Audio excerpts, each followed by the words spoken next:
Hello friends, welcome back to the new video. In this video guys, we are going to talk about how to change hotspot password in Vivo Y75 5G phone.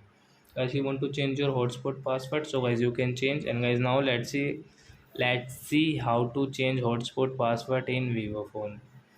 So I first of all open your phone setting to change your hotspot password. And guys, click on this network and internet setting. Guys, click on hotspot and guys click on Wi-Fi hotspot and guys click on hotspot password and guys tap here and guys cut your password and guys you can change your password whatever you like. So example for guys, we will take this 34567890213456 and guys we will change into like that big password. And guys, now you can see password has changed in our Vivo phone. So I hope friends you have understood how to change hotspot password in Vivo phone. So that's it guys. Thanks for watching my video. Now we will meet on next video with new topic.